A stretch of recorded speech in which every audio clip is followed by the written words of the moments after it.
Orang Daek pergi ke Kuantan, hendak menuai sejalau padi. Nak dengar bincang perempuan, jomlah simak talk show Puan di Bumi. Assalamualaikum encik, tuan dan puan dimanapun berada.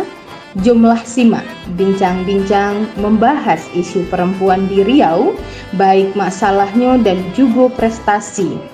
Bersama sahabat Puan dalam rancangan program Puan di Bumi.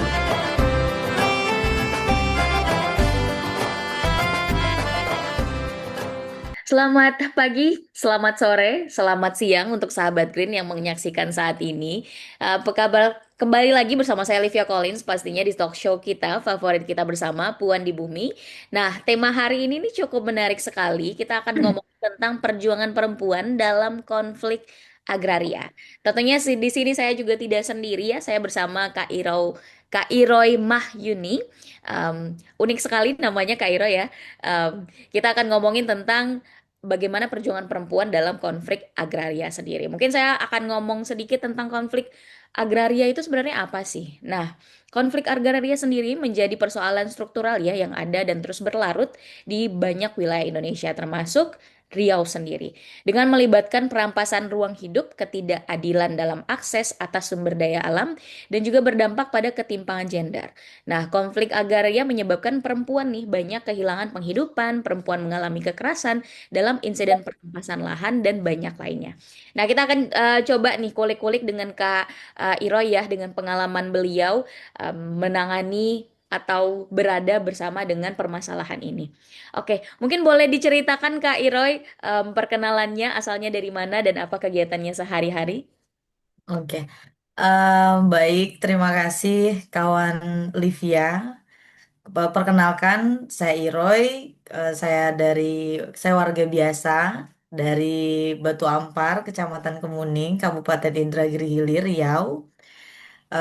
Hari ini, eh, saat ini eh, tidak lagi. Sebelumnya, Oktober lalu, tahun lalu itu saya masih menjadi buruh perempuan di sektor kontraktor pertambangan batu bara. Untuk saat ini kebetulan diriku lagi mengupgrade diri di Jogja. Eh, dan tentunya eh, ya sebagai perempuan dan mencoba untuk tetap berlawan, aku pikir kita perlu mempersiapkan strategi dan taktik perjuangan as personal maupun komunitas ya. Nah, ya itu sedikit eh, perkenalanku dari tentang tentang aku gitu. Oke, keren banget. Berarti lagi lanjut studi berarti ini ya Kak ya? Ya, betul. Keren sekali. Nah, kita mau ngulik lebih dalam nih. Mungkin Kak Iro bisa ceritakan bagaimana keadaan kemudian masalah ya yang yang ada gitu di kampung Kak Iroy dengan kalau nggak salah PT BPP dan kerusakan apa yang Ya. kira-kira kemudian terjadi?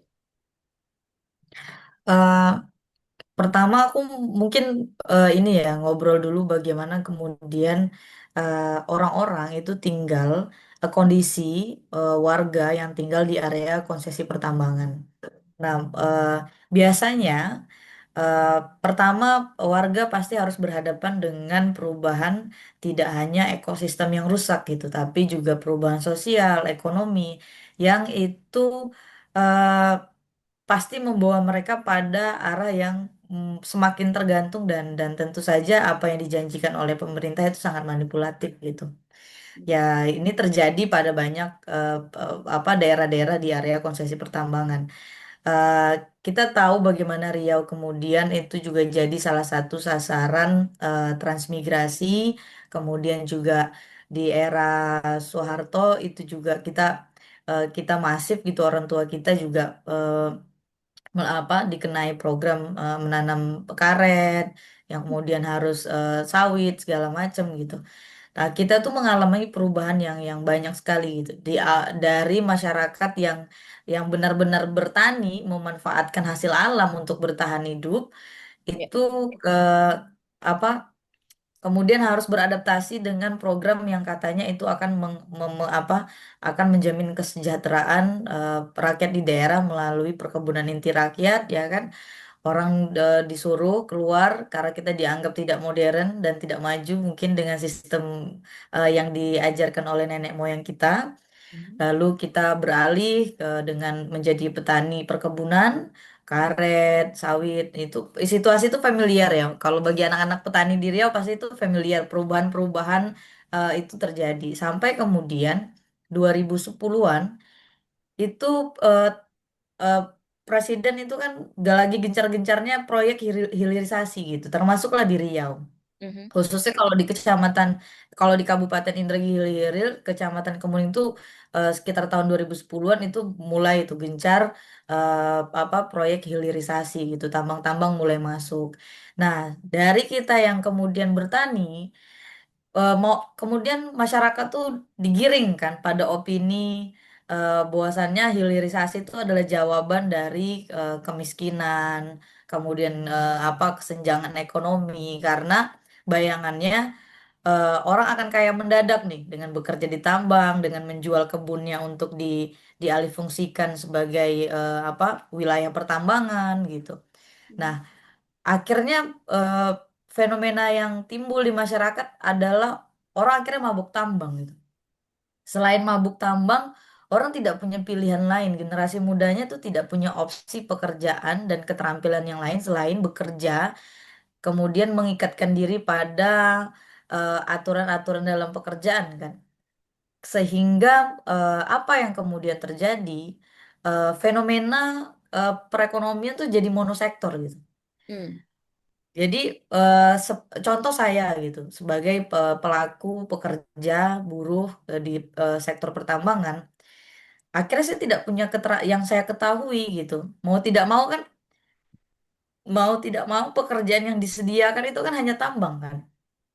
Jadi semua generasi muda itu kan akhirnya dikondisikan untuk bekerja di kalau tidak di perkebunan ya di pertambangan demikian. Nah, jadi saya tidak punya skill lagi untuk bertani misalkan, atau untuk meramu, atau untuk menjadi apa eh, apa ya ya kalau sebutan medisnya itu jadi kayak tim medis tradisional di adat yang biasanya kan ada tuh pengobatan tradisional dengan orang meramu, kemudian nah itu tidak lagi ada gitu. Eh, dan perubahan itu kan akhirnya eh, membuat orang ketika kamu sangat terikat secara ekonomi, sosial, ya kamu pasti tidak punya ini ya, tidak punya pilihan lain gitu. Begitupun saat kamu harus berhadapan-hadapan dengan situasi yang merugikan. Nah, itu yang kemudian eh, menjadi apa keputusan. Akhirnya setelah sekian tahun bekerja, aku pikir aku harus berpihak gitu. Berpihak pada nilai-nilai kebenaran nurani yang itu memang ya harus harus dipilih gitu.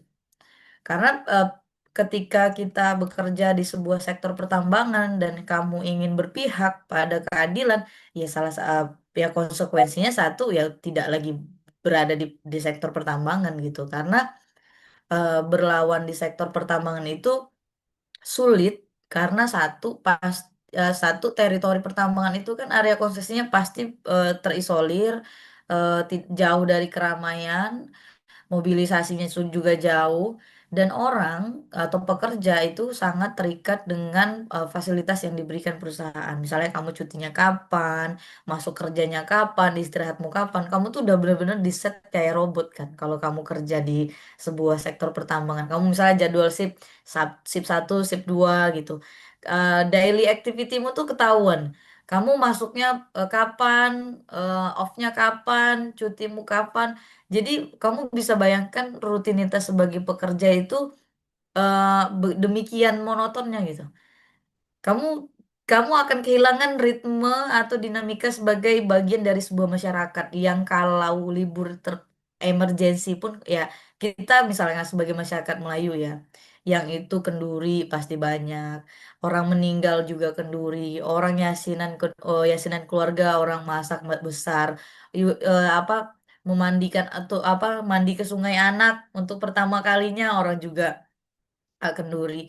Nah, kita nggak bisa lagi tuh membaur dengan dinamika apa aktivitas sosial masyarakat yang ada gitu. Ya mentok-mentok kalau ada yang meninggal kita bisa bisa izin gitu sebagai izin emergensi gitu. Demikian kemudian kejadi buruh tuh kita perlahan-lahan tuh dikapling. Akhirnya kita begitu berjarak dengan apa dengan lingkungan sekitar kita. Jadi sangat wajar kalau kemudian kita tuh tidak punya apa ya, tidak punya emosional, kedekatan yang kayak bisa melahirkan dorongan subjektif ya sebagai misalkan ya warga daerah setempat atau apa suku-suku yang ada di situ gitu. Nah, dan inilah kemudian yang terjadi pada Batu Ampar sendiri. Jadi PT BPP itu Bara Prima Pratama sebenarnya itu pernah melakukan blasting di tahun 2021.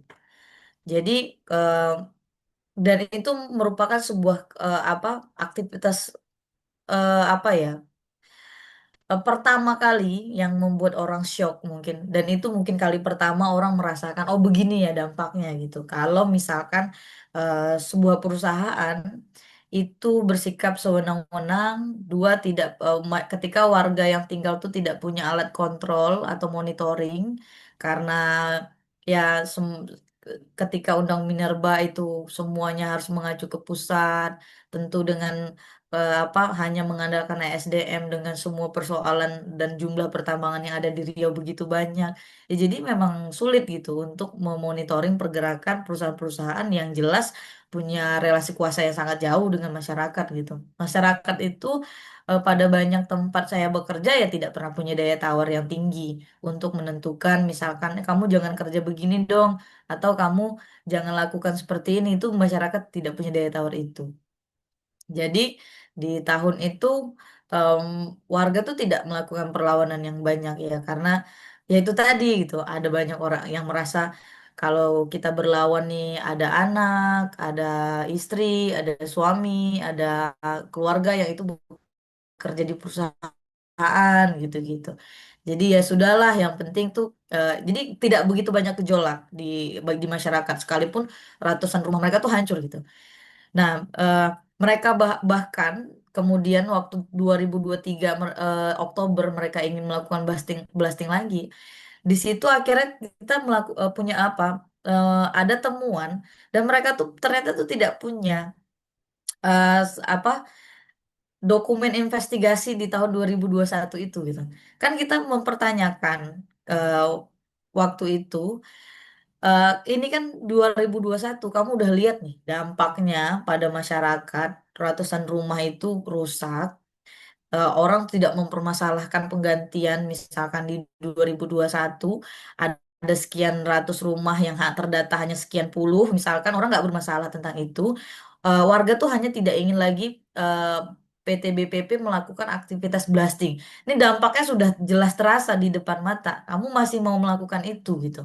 Nah, mereka tuh masih waktu itu bahana eh Wahana atau Bahana apa ya? Dahana, oh sorry Dahana. Dahana itu apa sub kontraktor blasting itu badan usaha milik negara itu apa Dahana namanya. Itu bersikukuh gitu mengatakan bahwasannya mereka itu sudah bekerja sesuai SOP segala macam. Nah, terus ya tapi eh, fakta lapangan itu kan kerap kali membantah apa yang ditulis di atas kertas gitu. Kalau kamu benar-benar bekerja sesuai dengan SOP yang sudah kalian terapkan, misalnya eh, kalian sudah melakukan katakanlah apa namanya kajian dampak lingkungan sebelum melakukan blasting misalkan. Dan ternyata ketika kita tanya misalkan di perusahaan ke KTT-nya bahkan ke apa ke departemen safety-nya mana gitu investigasi di 2021 yang itu pasti bisa menjadi dasar kalian untuk bicara bahwasannya tuh aktivitas blasting ini aman gitu. Dan ternyata juga tidak ada. Dan yang paling lucu adalah ketika misalkan kita harus berhadapan dengan petugas apa safety officer mereka yang itu juga tidak punya sertifikasi K3 umum. Kamu bisa bayangin nggak gitu? Jadi perusahaan itu demikian apa ya ya kita bisa lihat ya, artinya secara struktur organisasi apa mereka juga tidak diisi oleh orang-orang yang memang itu bisa dikatakan sebagai tenaga ahli itu untuk dipekerjakan. Kemudian dan temuan itu semakin diperparah gitu lagi oleh kenyataan ketika kita nyetop tambang itu sampai sekitar, pokoknya kita kan akhirnya tidak menemukan titik-titik mediasi yang apa yang mempertemukan kesepakatan bersama. Akhirnya kita hentikan pertambangan mereka. Kita dirikan tenda di area yang mau diledakkan. Akhirnya ESDM kan turun. Dan ternyata itu gitu. Blasting di Desa Batu Ampar itu tidak masuk di era KB mereka dan eh, ESDM itu selayaknya SOP kalau benar-benar itu diterapkan harusnya peledakan pertama itu harus disaksikan, diinspeksi oleh ESDM Provinsi Riau. Dan itu tidak mereka lakukan semuanya. Jadi kayak kita makin jelas ya melihat bagaimana kemudian pemerintah itu begitu abai gitu. Ya. Jadi eh, peledakan ini berkali-kali, ya kan, dan itu menyebabkan kerusakan. Jadi pertanyaan kita gitu, makanya waktu itu kan yang paling gencar mendekatkan diri berkomunikasi dengan dengan warga menanya, "Oh, ini gimana ya apa segala macam gitu." Yang membuat kita juga mempertanyakan itu ini Polres ya, karena memang izin peledakan itu kan eh, Hmm. terakhir di Polres gitu. Nah, ya kita menyayangkan itu. Eh pertama di 2023 tepatnya Oktober itu kita bolak-balik tuh. Bolak-balik mendorong perusahaan untuk bermediasi gitu. Jauh sebelum kita akhirnya memutuskan untuk menyetop tambang. Jadi kita udah bolak-balik akhirnya perusahaan bersepakat gitu. Itu setelah kita dorong gitu. Itu udah apa saya tuh sampai Ya. bawa carry pick up sepupu untuk bawa misal emak-emak apa segala macam yang sebelumnya itu tuh kita tuh ada yang naik sepeda motor segala macam datang ke sana gitu. Nah, akhirnya setiap mereka mau blasting kita datangi, setiap mereka mau blasting kita datangi. Jadi akhirnya ya udahlah mereka akhirnya mau berdiskusi gitu, melakukan mediasi. Nah, saat itu pertama kali kami mau melakukan mediasi itu aparat desa nggak mau terlibat sama sekali. Jadi Hmm. kayak eh, gedung apa kan ada gedung aula pertemuan desa itu juga tidak bisa dipakai karena waktu itu ke apa alasannya itu Pak Wali tidak berada di tempat, kemudian sekretarisnya juga tidak itu mengatakan itu bukan wewenangnya dia, terus kayak jadi intinya kita melakukan pertemuan mediasi dengan perusahaan itu tanpa ada satupun aparat desa yang terlibat. Jadi saat pertama kali kami mediasi itu justru dengan aparat ini Babinsa waktu itu, kemudian ke camat, ke, sama dengan tokoh masyarakat, kemudian dengan pihak BPP. Gitu. Nah, di situ itu juga tidak menghasilkan apa kita tuh hanya meminta begini, tawaran pertama kali mediasi. Hmm. Kita tuh tidak akan mungkin membicarakan penggantian kalau blasting itu tidak disetop. Karena tuntutan pertama kita adalah stop blasting. Karena penggantian itu tidak mungkin mengganti seluruh kerugian yang sudah warga dan kami semua terima gitu. Hmm. Nah, cuma eh, apa lagi-lagi di situ kan kita minta tuh kita karena kita waktu mendatangi kantor itu sudah meminta mana nih investigasi kalian mana, terus kalau memang waktu itu kalian mengganti kerugian dengan benar mana juga gitu. Jadi apa manajer site-nya BPP itu yang lucu tuh semua administrasi itu tuh tidak ada gitu, hilang entah kemana. Kamu mereka punya problem eh, apa problem personal di perusahaan yang sebenarnya tuh intinya kayak struktur tuh berubah berganti gitu sehingga dokumennya tidak ada yang kemudian ada yang bermasalah dengan keuangannya sehingga penggantian itu tuh masih dicari segala macam ya. Nah, itu tuh sebenarnya kan jawaban-jawaban yang aneh ya untuk sebuah perusahaan yang besar, ya cukup besar lah. di mana sebenarnya ya administrasi itu nggak pernah bergantung dengan personalnya. Kamu bisa bolak-balik ganti KTT bahkan atau ganti PJO, manajer, admin. Ya yang namanya dokumen itu kan milik perusahaan gitu. Dan akhirnya tuh mereka menawarkan eh, tetap ingin blasting gitu. Hmm. Nah, kita tuh waktu itu daya tawarnya tuh ya sudah nggak apa-apa kamu itu bekerja tapi blasting tidak usah gitu. Karena memang yang meresahkan itu kan aktivitas peledakannya. Nah, itu akhirnya disepakatilah eh, apa kita berembuk dulu gitu. Perusahaan minta waktu, mereka mengumpulkan dokumen-dokumen yang dibutuhkan untuk menjawab seluruh pertanyaan warga.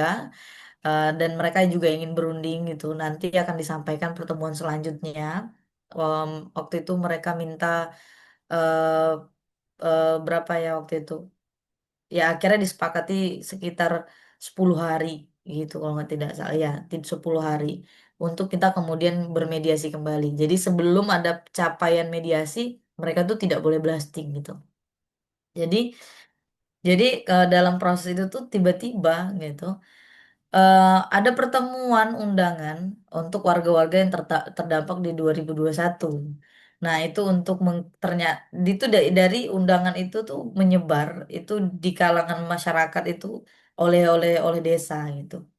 Nah, kita kan em, kalau itu hanya untuk mengklarifikasi misalnya penggantian gitu. Kenapa misalnya di surat itu juga tertulis sosialisasi gitu. Nah, terus kemudian si penerima surat itu harus menandatangani. Menandatangani, misalnya dia sebenarnya ketika ditanya kenapa gitu menerima surat harus menandatangani. Ya, ini hanya untuk apa? Bukti, eviden bahwasannya itu kan yang kerja RT tuh yang yang apa eviden bahwasannya kita tuh sudah menyerahkan surat undangan tersebut. Tapi begitu kita lihat kan kita menandatangani itu kan ada kop ini ya, kop lampiran tanda tangannya. Itu Hmm. tuh sosialisasi gitu, sosialisasi.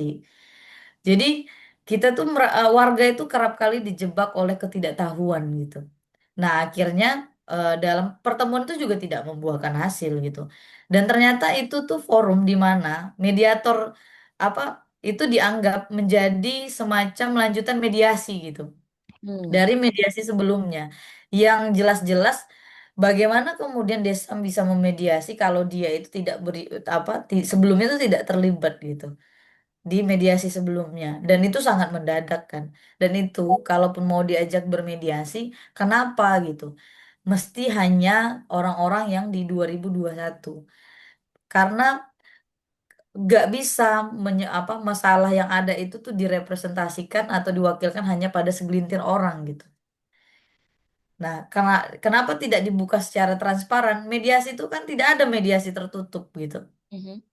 Ya lakukanlah mediasi secara transparan agar tuh publik mendengar gitu. Agar warga secara banyak tuh bisa paham persoalan apa yang tengah mereka hadapi.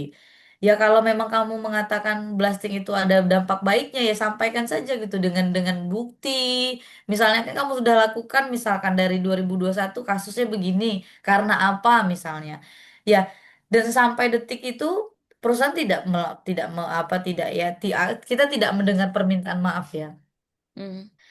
Jadi sampai akhirnya tuh tanggal 9 itu November itu ada peledakan sepihak gitu di mendekati maghrib dan itu benar-benar menjadi titik balik kita akhirnya eh, melihat memang tidak ada itikat baik gitu Hmm. apa dari perusahaan untuk misalnya bermediasi dengan warga mungkin dia merasa ya, Kak, kita tahu lah ya ketika orang merasa punya kuasa, kemudian punya kekuatan gitu.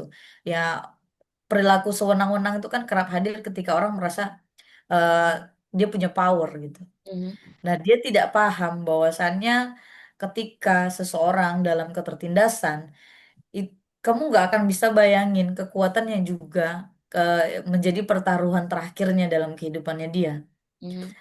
Kita coba mendesak DPRD Pemkab untuk ambil keputusan, ambil sikap lah. Ini wargamu begini gitu misalkan. Responmu apa gitu. Nah, di waktu itu kita mengapresiasi Bang Feryandi waktu itu ke ya lumayan cepat gitu. Saya telepon hari-hari, saya minta kontaknya apa ke eh, tolong gitu DPRD Pemkab turun tangan, eh, panggil perusahaan, kita mediasinya di Pemkab. Kita ingin begitu gitu. Kita akhirnya tuh hanya 2 hari apa 3 hari gitu surat panggilan datang. Warga diajak berkumpul di Tembilahan di DPRD Pemkab Tembilahan. Ya di situ akhirnya kita mau apa punya kesepakatan bersama ke direktur dari pusat Jakarta, PT BPP juga hadir. Saat itu kita punya lahirlah beberapa kesepakatan. Satu, perusahaan akan apa melakukan blasting. Pertama perusahaan akan kembali melakukan perhitungan penggantian kerugian. Jadi yang semulanya hanya sekian puluh, kemudian didata kembali karena jumlahnya pasti ratusan kan, bukan bukan sekian puluh gitu. Nah, habis gitu eh, itu harus dilakukan secara transparan, hitungannya juga ditentukan bersama.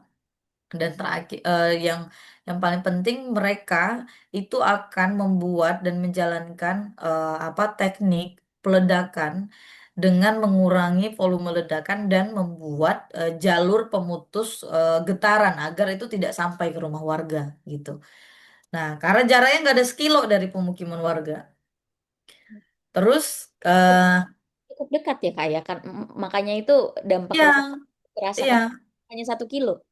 benar-benar gitu. Jadi eh kemudian sampai di situ intinya itu kesepakatan tidak berjalan lah, tidak berjalan. Apa tiba-tiba beredar surat dari apa ada semacam perjanjian, surat perjanjian kalau misalkan ada warga yang ingin melakukan penggantian silahkan datang ke perusahaan nanti apa hitungannya apa bisa cincai-cincai dengan mereka sendiri gitu-gitu. Akhirnya dari sekian ratus orang yang terdata itu sisa bersekian puluh orang saja lagi gitu. Dan itu akhirnya menyebabkan perusahaan yang merasa mungkin punya power ya untuk mereka melakukan blasting kembali. Jadi dilakukanlah peledakan lagi itu di akhir 2023 Desember dilakukanlah peledakan kembali dan itu membuat shock terapi semua orang. Bahwasannya peledakan yang bahkan kamu janjikan itu tidak akan merambat sampai ke rumah warga, faktanya tidak gitu. Ya memang tidak layak lagi dilakukan blasting di Desa Batu Ampar. Desa Batu Ampar tuh sudah berkali-kali di blasting. Kita tuh sudah tidak tahu gitu di bawah ini entah seperti apa wajah patahan yang telah terjadi atas blasting-blasting sebelumnya. Jadi kalaupun kamu blasting dengan tingkat yang rendah, volume yang dikurangi gitu, dengan jalur patahan yang sudah terbuka di mana-mana, itu kayak kamu tinggal bikin terusan yang baru gitu. Dan itu sangat wajar. Dan orang kaget kan, betapa rumah yang semula tidak rusak, rusak lagi, kemudian yang udah rusak bertambah parah, ya itu pasti berdampak gitu. Orang-orang, jadi kami akhirnya merasa ini tidak bisa diteruskan. Akhirnya kami putuskan untuk kemudian memblokade pertambangan saat mereka mau melakukan peledakan. Kami datangi lokasi, kami berdiri di area mau diledakkan. Jadi tim-tim dari Dahana, tim juru ledaknya itu pada pergi meninggalkan lokasi peledakan segala macam. Yang ada tuh ini bloker mereka untuk mengatakan tolong ya Bu, jangan jangan apa kayak apa area yang itu kan ada yang ditanam tuh karena bahan peledaknya sudah ditanam, tolong jangan melakukan gesekan atau melempar atau mencabut karena takutnya ada malfungsi yang kemudian itu meledak secara tiba-tiba. Kita stop di situ gitu. Saking kan kita merasa ini udah hilang akal ngadapin perusahaan. Jadi dan itu itu ya pas sebulan ya karena itu pemilu kan gitu. Jadi sebulan ESDM turun, kita tahu betapa bobroknya perusahaan dan pemerintah pada akhirnya kok bisa gitu melakukan blasting. Yang blasting itu kan perizinannya rumit ya gitu. Kamu harus bekerja sama dengan pihak keamanan untuk kemudian yang mengantar, membersama itu kan pihak keamanan ya Polri ya gitu. Dan yang paling ya di tatanan bawahnya ada Polres gitu. Itu tuh rumit kan gitu. Prosesnya apa rumit gitu, tidak sederhana, tapi mereka begitu gampangnya gitu melakukan peledakan yang itu tuh risikonya tuh berdampak pada orang banyak di sekelilingnya. Ada yang sumurnya retak, patah lah, ada eh, ya macam-macam gitu. Mulai dari yang sedang sampai yang parah gitu. Ada yang bahkan tuh tidak berani mendiami rumahnya gitu. Karena demikian ya situasi itu mau tidak mau harus dipilih seperti yang saya sampaikan. Apakah misalkan dalam proses itu apa karena ini proses perdana yang melakukan perlawanan, tentu itu menjadi semacam apa adaptasi yang tidak sederhana bagi warga. Bagaimana kemudian ya emak-emak begitu ya satu marah, kedua juga harus memperlihatkan bagaimana antar sesuku itu sedarah gitu, seahli waris harus berdiri sebagai lawan dan kawan. eh Semua itu menjadi dinamika yang sulit, tapi menjadi semacam pencapaian bersama bahwasannya ada satu hal yang bisa kita buktikan gitu, bahwasannya orang berduit, berkuasa itu bisa dikalahkan, bisa ditumbangkan. Jadi perusahaan, penguasa pun bisa kita beritahu pada akhirnya ada loh gitu, segelintir orang, masyarakat yang itu tuh tidak melihat uang sebagai daya tawar gitu untuk mempertaruhkan generasi masa depan dan lingkungan tempat dia tinggal. Nah, itu pencapaian yang sebenarnya gitu. Terlepas apakah ternyata pada akhirnya kita mendapatkan penggantian walaupun itu dengan ego ya gitu. Setelah berembuk bersama-sama menyepakati penggantian. Nah, dan ya tapi bagi kami itu pengganti itu bonus gitu. Perjuangan yang sebenarnya adalah membangkitkan kesadaran warga untuk memperjuangkan hak-haknya, untuk melindungi hak-hak hidupnya dia. Dan itu yang paling penting dalam semua nilai perlawanan, bukan pencapaiannya gitu. Tapi bagaimana kita kemudian bisa melahirkan semacam kesadaran untuk berlawan. Jadi warga itu yakin pada akhirnya mereka tuh ternyata tuh punya kekuatan untuk melindungi hak-hak mereka gitu. I see. Wow, itu penjelasan yang sangat amat komprehensif ya dari awalnya bagaimana kemudian konflik agraria terjadi dari proses bagaimana kemudian apa ya di berbagai daerah itu ada namanya perusahaan dan juga em, pertambangan serta dengan perkebunan monokultur, bagaimana itu juga dibentuk dari keputusan presiden, keputusan yang dibuat oleh negara sendiri sampai dengan permasalahan nih yang ada di tempat dari Kak Iroy dan kawan-kawan itu tinggal seperti itu. Nah, tadi mungkin saya pengen ngasih tahu juga sedikit ke sahabat Green yang mungkin saja tidak tahu apa sih itu proses blasting. Kita sudah ngomong tadi tentang proses peledakan dan lain-lain. Dan di sini menurut apa ya Google ya yang saya cari. Jadi proses blasting itu sendiri sahabat Green adalah menghancurkan batuan dan memecah material menjadi lebih kecil untuk memudahkan pengangkutan pengolahan dan juga di sini ada jadi dari penyemprotan udara bertekanan tinggi melalui media pasir dan air dan lain-lain. Jadi ini sebenarnya dilakukan biasanya perusahaan tambang untuk meminimalisir biaya. Seperti itu. Sebenarnya ada sih proses lainnya yang bisa dilakukan selain blasting ya. Blasting kan berarti peledakan yang mana seperti disampaikan Kairo tadi ya. Jadi agak eh, apa ya kerusakannya itu dampak dari proses ini lebih besar seperti itu. Tapi balik lagi jika menggunakan proses lainnya pasti biaya dan juga operasionalnya akan banyak dikeluarkan. Dan tadi juga merujuk ke apa yang disampaikan Kak Iroy bahwa jarak dari tempat pertambangan atau konsesi begitu ya dengan rumah perumahan rakyat itu tuh memang di berbagai peraturan pemerintah dari minimal 500 sampai dengan 1 kilometer. Jadi sebenarnya ini sangat dekat ya. Kalau kita sendiri nih ngebayangin 100 sampai dengan 1 kilometer itu tuh dekat sekali jaraknya. Dan bayangkan sahabat Green ya, masyarakat yang tinggal berdekatan dengan itu dan di suatu tempat ada peledakan yang terjadi begitu. Yang menarik menurut saya adalah Kak Iroy, mungkin orang-orang berpikir bahwa oke konflik agraria terjadi. Terus kenapa saya yang tidak tinggal misalnya di lahan atau konflik agraria itu sendiri, kenapa saya harus care nih? That's why Green Radio juga ada untuk memberitakan bahwa ini juga penting untuk kita sendiri ya, masyarakat yang mungkin tidak merasakan permasalahan itu untuk juga tahu bahwa memang apa ya, untuk masyarakat yang tinggal di sekitar eh, perusahaan, bahwa mungkin perusahaan datang ke sana untuk sekedar mengambil apa yang bisa diambil begitu. Tapi masyarakat yang tinggal di sekitar sana adalah mereka yang hidup dari sana, mereka tinggal, mereka tumbuh, berkembang di sana. Bagaimana kemudian masyarakat itu sebenarnya pengen lingkungan itu tetap ada dan tetap asri untuk ditinggalkan, untuk ditinggali seperti itu. Nah, saya mau bertanya nih sama Kak Iroy. Kita nih selaku pendengar nih sahabat Green, kenapa kita harus juga bergerak untuk mendukung masyarakat yang kemudian mengalami atau kemudian berjuang untuk konflik agraria yang terjadi di tempatnya begitu?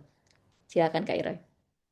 Eh, Pertama gini, aku mau sampaikan juga, eh, kan pemerintah itu atau pengusaha yang bergandeng tangan mesra dengan pemerintah gitu kan, dengan penguasa, itu kerap kali berlindung pada undang-undang minerba.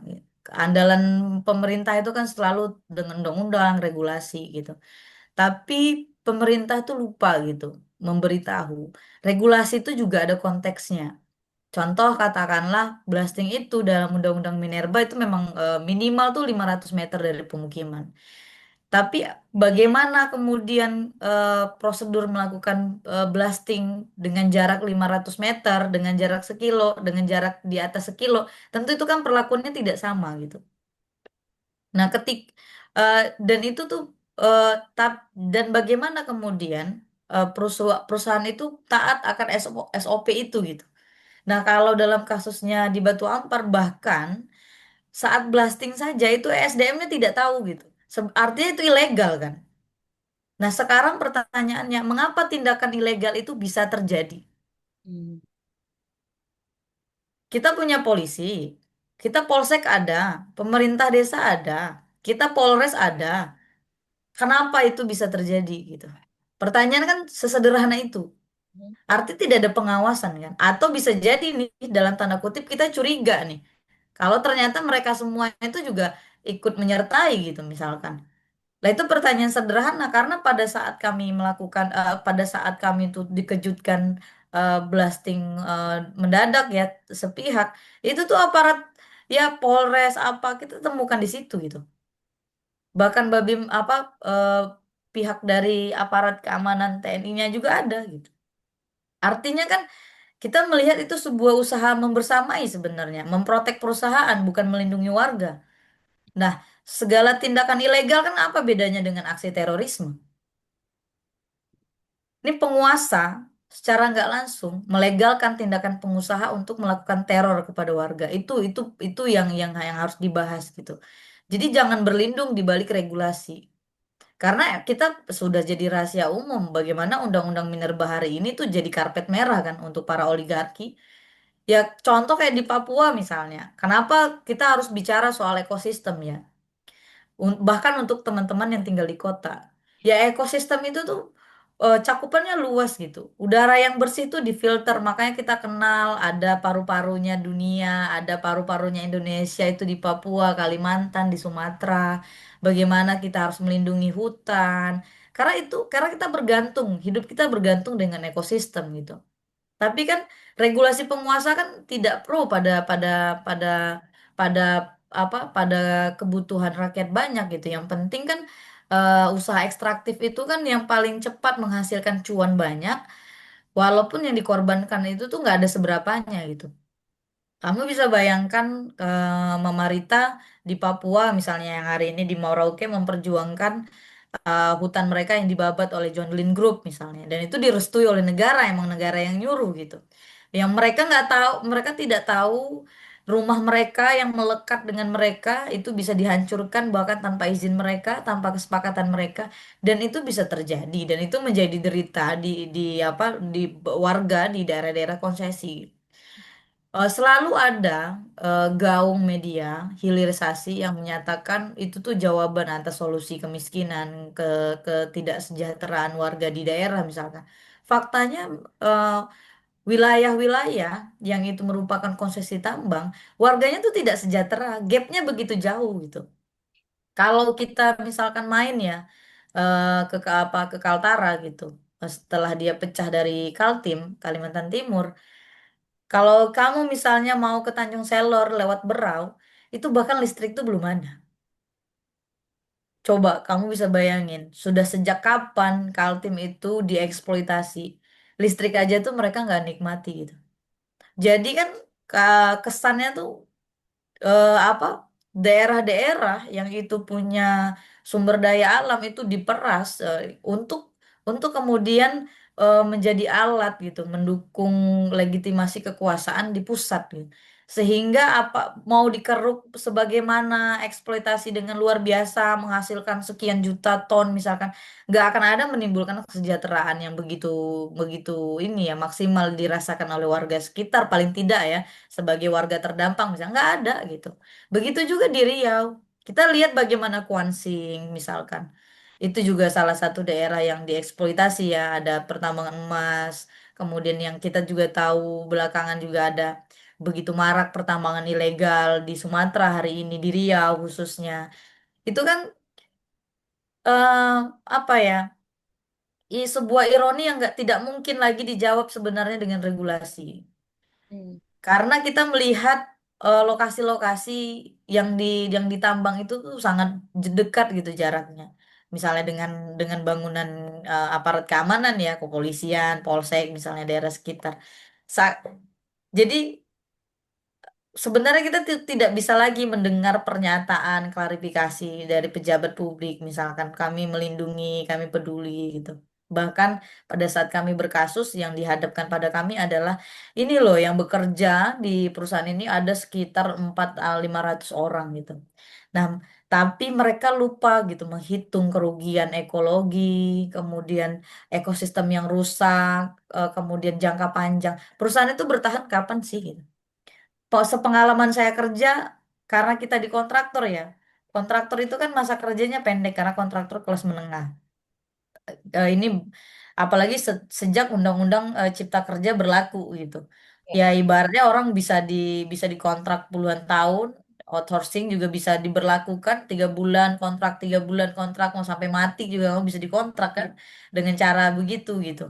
Nah, jadi kamu kan perusahaan pertambang itu kan pekerjaan jangka pendek. Nah, sekalipun memang penghasilannya katakanlah lebih besar daripada PNS misalkan eh, apa atau harian kayak di perkebunan misalkan.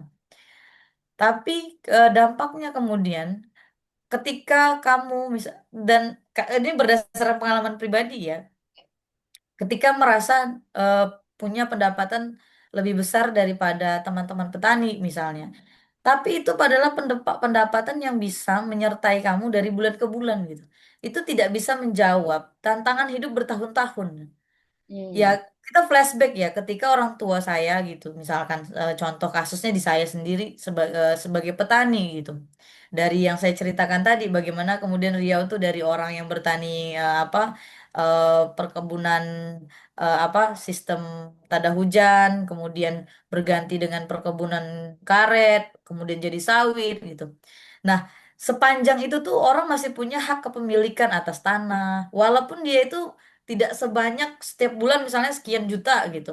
Tapi dia bisa tuh sekolahkan anaknya, bisa untuk menjadi jaminan sampai dia tua gitu. Nah, bekerja di sektor pertambangan yang jangkauannya sangat pendek itu nggak bisa gitu. Untuk menjawab persoalan yang dekat itu itu bisa itu, tapi untuk menjawab persoalan hidup jangka panjang itu tidak akan pernah bisa. Nah, sekarang kan permasalahannya adalah kita dihadapkan pada suatu persoalan bagaimana menjamin generasi hari ini itu bisa juga merasakan kehidupan lingkungan yang menjamin kehidupan mereka di masa mendatang. Kita tuh bertanggung jawab loh gitu. Bayi-bayi yang hari ini lahir, kita katakanlah nanti 10 tahun udah mati ya gitu. Tapi bayi-bayi yang lahir hari ini itu tuh akan sekian puluh tahun lagi untuk hidup. Ya mereka juga harus bisa dong lihat ikan baung tuh gimana ya bentuknya. Kalau sungai kita masih ada ikan baung, ikan barau, jenis-jenis ikan yang itu tidak ditemukan di laut misalkan, itu mereka masih bisa saksikan. Hutan-hutan, burung enggang, burung-burung di dalam hutan misalkan, udara yang bersih gitu. Sungai kan di Batu Ampar itu sungainya sungai batu ya. Sungai batu itu pas sudah dipastikan sungainya jernih. Nah, hari ini tuh sungai itu coklat. Ya karena memang pembuangan limbah tuh pasti ke sungai. Jadi bagaimana kemudian sementara gitu, wabah itu pasti ada. Persoalannya kan tidak ada yang kemudian melakukan penelitian tentang itu gitu. Dan ini kan sebenarnya juga itu sekarang kan menjadi perhatian orang ya. Bagaimana kemudian orang-orang ingin membuktikan tempat tinggalnya itu sebenarnya udah nggak layak gitu. Airnya sudah tidak layak diminum, udaranya sudah tidak layak dihirup. Dan itu terjadi hampir di seluruh wilayah konsesi pertambangan. Perkara apa buktinya ya? Temuannya bagaimana gitu. Ya, bagaimana kemudian kita bicara soal temuan ketika misalnya pemerintah sendiri tuh abai ya. Misalnya dia tidak melakukan riset. Oh, misalnya di Batu Ampar atau di Kuansing itu kan ada perubahan warna sungai yang sangat terlihat misal dari yang harusnya bening kenapa sangat keruh seperti air susu misalnya. Harusnya mereka ambil sampel, mereka lakukan penelitian, mereka beritahu nih warga mereka gitu. Bahwasannya sungai kalian tuh sudah tercemar, jangan dimanfaatkan lagi, jangan beraktivitas di sungai lagi karena kan warga Batu Ampar tuh masih memanfaatkan sungai sebagai bagian dari aktivitas mereka. Nah, ketika mereka misalnya sudah melakukan apa penelitian dan ternyata ditemukan bahwasannya ada pencemaran yang begitu berbahaya, mereka warning dong perusahaan. Peringatkan nih gitu misalnya. Pertanyakan bagaimana sedimen pon mereka misalnya. Bagaimana mereka buang limbah ke sungai misalkan. Ya itu kan harusnya menjadi perhatian pemerintah kita, tapi itu juga tidak berjalan. Nah, eh, dan apa yang terjadi di Batu Ampar itu sudah pasti terjadi juga di banyak tempat gitu. Di area konsesi pertambangan, tidak hanya pertambangan, perkebunan juga demikian, pesisir juga demikian. Pertambangan itu tidak hanya di daerah luas, baru baru saja kita lihat bagaimana pulau-pulau kecil seperti Freeport juga tidak Freeport seperti apa Raja Ampat juga tidak lepas gitu dari akal busuknya oligarki. Artinya kita tuh terancam baik sebagai warga di kota, di daerah, kita tuh terancam gitu kehidupan kita. Kita tuh udah apalagi di rezim hari ini gitu. Eh rezim hari ini tuh justru menurut saya secara menurut pendapat subjektif saya tuh malah makin jelas musuh kita siapa gitu. Dengan misalkan bayangin di di eh, apa yang sekarang di Merauke gitu. Yang datang itu tuh yang pertama kali diterjunkan tuh tentara misalnya, bukan orang yang kerja misalnya untuk membuat perkebunan tebu itu tentara dulu gitu. Jadi memang ke kemudian baru kemudian alatnya gitu. Kalau dari cerita yang kita lihat di YouTube ya di media sosial bagaimana pemerintah bercerita pertama itu diturunkan sekian ribu TNI, kemudian baru alat berat, segala macam. Orang jadi tidak punya kekuatan untuk melawan, yang dimana jumlah keamanannya saja jauh lebih banyak dari jumlah warganya, begitu.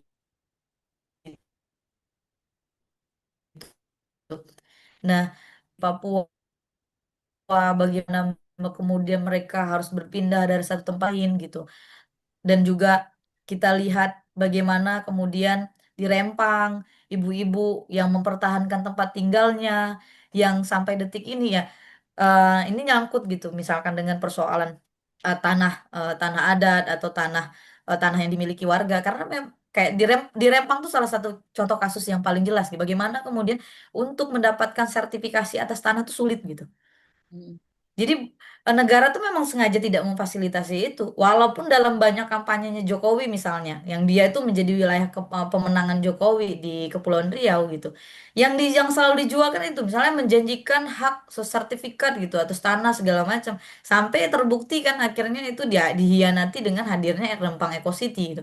Yang warganya itu yang bahkan sebelum Indonesia merdeka tuh warga Melayu tuh udah hidup gitu di Riau, di Kepulauan Riau, jauh sebelum Kepulauan Riau terpisah sebagai provinsi sendiri dengan Kepulauan Riau gitu. Warga Melayu tuh udah hidup di situ sebagai sebuah bangsa jauh sebelum menjadi suku ketika Indonesia merdeka. Toh itu masih sulit untuk mendapat pengakuan hak atas tanah mereka misalkan. Nah, jadi kita paham akhirnya tuh yang harus persoalan kita hari ini sebenarnya adalah bagaimana gitu Mhm. sebagai perempuan terutama yang merupakan kelompok rentan begitu ada kasus konflik kita yang karena mostly yang bekerja di ranah domestik domestik hari ini tuh masih didominasi ibu-ibu ya kan. Nah, gimana nih strategi dan taktik berlawannya kita gitu. Nah, karena menurutku itu yang harus kita lakukan saat ini. Karena kalau kita berhadapan dengan rezim hari ini tuh ya kita udah jelas musuh kita tuh siapa gitu hari ini.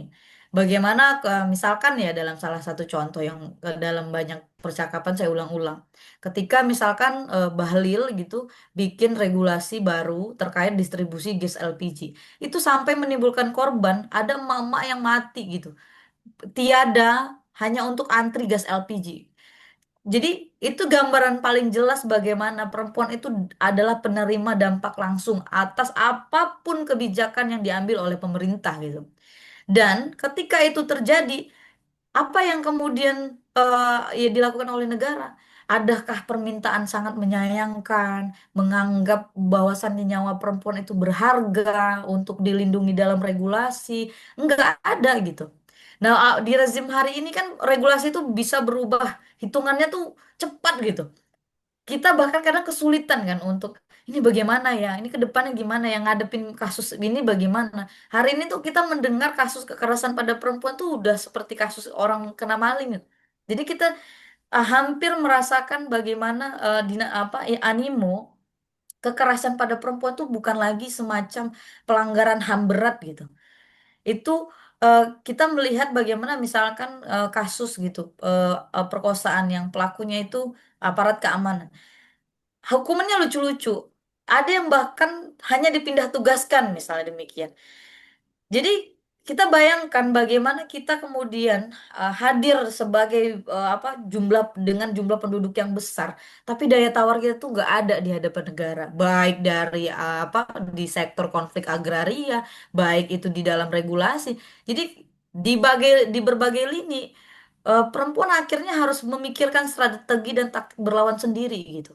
Nah, ini yang jadi PR kita bersama. Bagaimana kemudian kita bisa menumbuhkan eh, bangunan solidaritas kolektif dan gerakan kolektif sehingga itu juga bisa akhirnya bisa menyeluruhkan kesadaran bersama gitu di antara perempuan terutama sebagai ini ya kelompok rentan atas apapun regulasi. Ya, dalam konteks yang kita bicarakan hari ini salah satunya hilirisasi ya, pertambangan gitu. Karena sama aja mau kamu datang ke Kalimantan, datang ke Sulawesi, apalagi sekarang ada penelitian cross check kalau aku salah Mhm. eh, di Teluk Weda kalau tidak salah ya yang mengatakan ya bahwasannya ya lingkungan mereka tuh sudah tidak layak berdasarkan penelitian.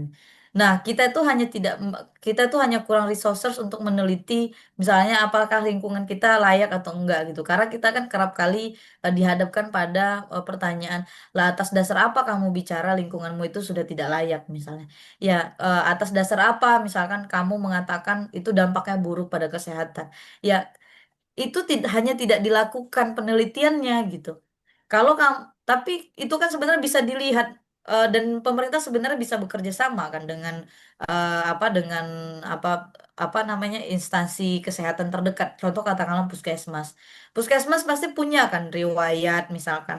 Kenapa nih bulan ini diare diare orang sangat tinggi misalnya angkanya daripada sebelumnya atau angka orang sakit dengan jenis penyakit tertentu misalnya di 10 tahun yang lalu dengan 10 tahun hari ini misalnya dibandingkan misalnya.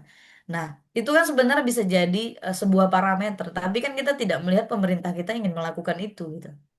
Jadi Ya. jawabannya sebenarnya ketika orang bertanya demikian ya jawabannya saya kamu tanya sama pemerintah itu sebenarnya dia masih punya perspektif nggak pada rakyatnya atau jangan-jangan emang ya seperti yang kita ketahui bersama kita ini hanya objek 5 tahun sekali gitu. Oh, dalam sekali ya tadi penyampaiannya. panjang sekali dan menurut saya sudah sangat komprehensif apa yang kemudian disampaikan sama Kak Iroy. Tapi ada satu nih, mungkin pesan terakhir ya yang kita ingin dengarkan dari Kak Iroy. Kira-kira apa nih pesan-pesan Kakak untuk perempuan yang berjuang mempertahankan ruang hidupnya di mungkin tidak hanya terbatas di konteks Riau, tapi seperti yang disampaikan tadi di berbagai daerah. Oke. Eh, Pertama gitu, saya ingin mengapresiasi dan mendukung untuk seluruh perempuan dimanapun kalian berada yang berjuang berpihak pada kebenaran. eh, Yakinlah jika kejahatan itu dan ketakutan itu dapat ditanamkan dan berkembang biak, keberanian, kebenaran itu juga dapat ditanamkan dan juga dapat mengakar, merimbun menjadi sebuah kekuatan berlawan. Benar, berlawan itu tidak pernah menjadi perjalanan yang mudah. Kita dihadapkan pada serangan luar dan dalam, bahkan di hadapan sanak sesuku. Kadang kita harus berada dan memilih apakah kita menjadi keluarga atau tidak, berkawan atau berlawan. Tapi yakinlah, eh, sebagai makhluk bertuhan gitu, eh, dengan keyakinan bahwasannya hidup berjalan dengan dengan cara yang misterius. Kita tidak tahu apa yang akan terjadi semenit 2 menit ke depan, bahkan eh, sekalipun sekali lagi, dan itu tidak akan pernah menjadi mudah. Tetaplah pegang keyakinan teguh bahwasannya kita manusia, kita yang kita perjuangkan adalah hak-hak kemanusiaan kita di jalan kemanusiaan. Apa, jerih payah, derita, air mata itu akan menjadi menjadi pengantar kita pada tujuan kebenaran dan keadilan. Seperti itu. Terima kasih banyak Kak Iroy. Sangat menginspirasi banget dan kita jadi tahu banyak apa ya permasalahan dan juga fakta-fakta yang terjadi di lapangan yang mungkin saya nih selaku wanita perkotaan tidak tahu dan tidak tersentuh langsung ya dengan permasalahan seperti itu. Tapi dengan adanya Kak Iroy menyampaikan apa kemudian yang dilewati, perjuangan yang dilakukan kawan-kawan di sana, kita jadi tahu dan juga harapannya adalah kita jadi mulai concern dan juga ikut bergerak dengan upaya yang bisa kita lakukan yang memungkinkan seperti itu. Seperti kita ngelihat ya bagaimana kemarin permasalahan di Papua, kemudian masyarakat Indonesia bergerak nih secara masif melalui sosial media, melalui turun ke jalan dan sebagainya macamnya. Begitu saja untuk Oh, hari ini. Kak Livia, boleh nggak aku tambahkan sedikit ya? Boleh dong, silakan. Oke. Eh, Untuk ini suara dari kawan-kawan daerah ya. Aku pikir ini situasinya sama di berbagai daerah. Jadi berlawan di daerah itu kan sangat sulit. Tantangannya juga, risikonya sangat besar. Sehingga kawan-kawan di daerah itu karena gap pendidikan juga sangat jauh begitu. Kayak contoh misalnya di Batu Ampar sendiri, bahkan sampai detik ini kita tuh tidak punya perpustakaan daerah gitu. Jadi kita bisa bayangkan, kita tidak lagi bisa bicara soal bagaimana SDM itu rendah, bagaimana tingkat baca orang itu rendah. Itu bukan topik utamanya gitu. Karena memang pendidikan itu tidak aksesibel. Yang bahkan faktanya gitu, di tempat saya sendiri yang itu merupakan area konsesi tambang, sampai detik ini tuh perpustakaan kita tuh tidak ada gitu. Nah, sampai kemudian akhirnya aku juga mencoba untuk bikin rumah baca di kampungku, yang walaupun itu terseok-seok juga gitu, karena tantangannya sekali lagi banyak. Jadi berlawan mengorganisir itu juga berat, karena seperti yang kita ketahui, eh, tenaga, sumber daya, bantuan hukum itu dengan mobilisasi yang juga jauh-jauh, kemudian jumlah mereka terbatas dengan jumlah kasus yang sangat besar, tidak berimbang, sehingga apa di daerah terisolir juga media sulit menjangkau itu karena tantangan juga luar biasa gitu. Beruntungnya di kasus Batu Ampar, kita bertemu dengan kawan-kawan media yang baik dan berani ya. Jadi kalau berlawan tuh nggak cukup modal baik gitu, tapi juga berani. Itu dari kawan apa TV One di di Tembilahan dan TVRI di Tembilahan, kemudian merebak juga dengan kawan-kawan media online lainnya. Nah, jadi kita butuh gitu. Teman-teman di daerah tuh sangat butuh bantuan teman-teman yang punya jangkauan luas gitu. Jaringan yang lebar untuk mengkampanyekan isu gitu. Jadi kesannya sederhana gitu, hanya untuk share kasus yang dihadapi oleh warga-warga di daerah. Tapi itu dampaknya luar biasa gitu. Karena hari ini no viral no justice kan gitu. Cara menggerakkan pemerintah untuk mengambil sikap adalah ketika mendorong rasa hormat mereka ke pinggir jurang gitu. Ketika mendorong status mereka sebagai pejabat publik ke tepi jurang gitu. Mereka akan bereaksi. Nah, itu tidak mungkin dilakukan oleh warga daerah sendiri. Nah, kesulitan itu harus dibantu oleh kawan-kawan yang punya jaringan.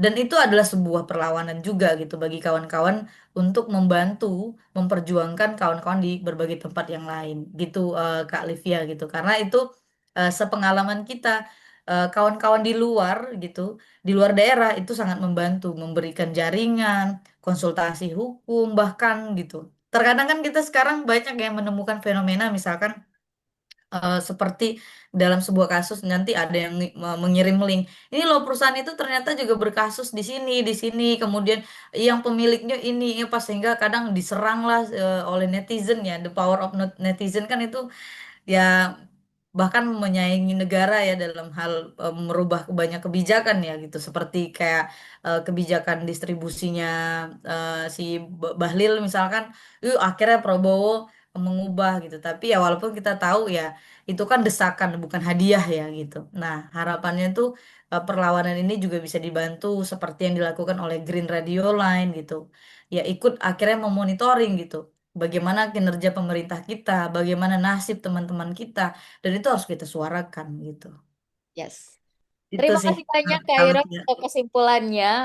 Menarik sekali diskusinya. Saya berharap mungkin nanti kita akan ada kesempatan lainnya ya untuk berbicara lebih Terima dalam, kasih ya. lebih panjang lagi karena 1 jam kayaknya nggak cukup ya untuk ngomongin isu yang sangat amat kompleks dan juga akarnya tuh panjang banget kalau kita mau merujuk ke semua yang terjadi. Terima kasih banyak Ya. untuk waktunya sahabat Green dan juga Kak Iroy. Sekian Terima kasih dari Livia. Terima kasih. Sekian dari bincang-bincang kita di Puan di Bumi kali ini. Stay tune in Green Radio Line Beyond the Limit.